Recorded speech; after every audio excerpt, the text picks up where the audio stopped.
नमस्कार मित्रांनो, मी मारुती मोहनकर. मित्रांनो, शेतकऱ्यांना दिले जाणाऱ्या पीक कर्जाच्या संदर्भामध्ये एक अतिशय महत्त्वाचे अपडेट आज आपण या व्हिडिओच्या माध्यमातून पाहणार आहोत. मित्रांनो, आरबीआयच्या माध्यमातून 1 जानेवारी 2025 पासून शेतकऱ्यांना दिले जाणारे जे काही पीक कर्ज आहेत त्या पीक कर्जाच्या संदर्भामध्ये एक अतिशय महत्त्वाचा नियम हा लागू करण्यात आलेला आहे.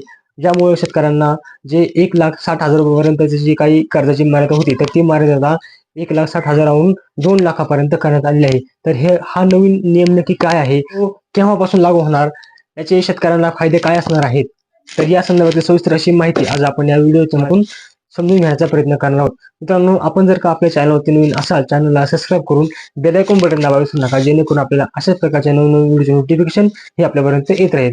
चला तर व्हिडिओला सुरुवात करूया.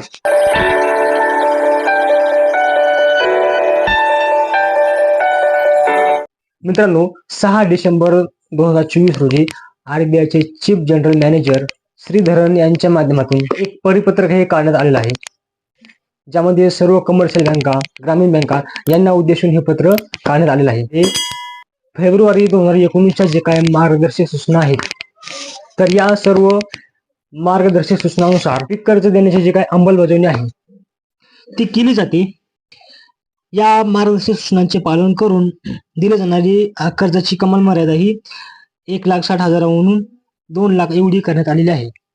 मित्रांनो, आपण जर विचार केला तर वाढती महागाई, शेतकऱ्यांचा वाढता खर्च या सर्व बाबींचा विचार करून एकंदरीत आता 1,60,000 रुपयाची मर्यादा ही 2,00,000 रुपये एवढी करण्यात आली आहे. म्हणजे शेतकऱ्यांना आता विनातारण कर्ज हे 2,00,000पर्यंत दिले जाणार आहे.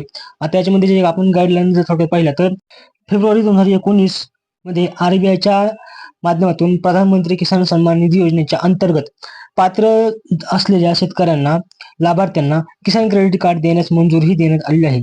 या किसान क्रेडिट कार्डच्या अंतर्गत शेतकऱ्यांना वितरण 4 लाखापर्यंतचे जे काही कर्ज आहे ते देण्यास मंजुरी देण्यात आली होती.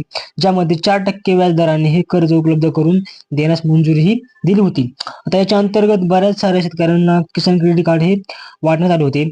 याच्यामध्ये ॲग्री स्टॉक नावाची योजना सुरू करून शेतकऱ्यांना एक युनिक आयडी देण्यात आलेली आहे आणि अशा प्रकारे या केसीसीच्या उपलब्ध करून देण्यात येतील. या केसीसीच्या अंतर्गत शेतकऱ्यांना दिले जाणारे जे काही विनातारण कर्ज आहेत त्याची मर्यादा ही आता 1,60,000हून 2,00,000 रुपयेपर्यंत करण्यात आली आहे. आणि म्हणजेच आता शेतकऱ्यांना 4% व्याजदराने विनातारण कर्ज हे उपलब्ध करून दिलं जाणार आहे. मित्रांनो, राज्यामध्ये पाहिलं तर जे काही 4% व्याजदर आहे तर ते स्वतः माफ करण्यात आलेले आहेत. कारण शेतकऱ्यांना 3 लाखापर्यंत कर्जाची जी पीक कर्ज आहे तर ते 4% व्याजदराने दिले जातात. त्यासाठी पंजाबराव देशमुख सारखी योजना राबवण्यात जाते. 3 लाख रुपयापर्यंतचे जे काही पीक कर्ज आहेत त्याला व्याजदर 4%चा लाभ दिला जाणार आहे. अशा प्रकारचे हे दोन्ही बाबींचा लाभ जास्तीत जास्त शेतकऱ्यांपर्यंत पोहोचावा अशा प्रकारे ही सुविधा शेतकऱ्यांना दिली जाते. याची माहिती सुद्धा बँकेने आपले जे काही कर्जदार शेतकरी आहेत त्यांच्यापर्यंत पोहोचवे अशा प्रकारची सूचना GR देखील त्या ठिकाणी देण्यात आलेली आहे. मित्रांनो, अशा पद्धतीने ही अतिशय महत्त्वाची अपडेट आपल्या भरपूर साऱ्या मित्रांपर्यंत नक्की शेअर करा, जेणेकरून त्यांना देखील ही अतिशय महत्त्वाची माहिती त्यांच्यापर्यंत पोहोचेल. धन्यवाद.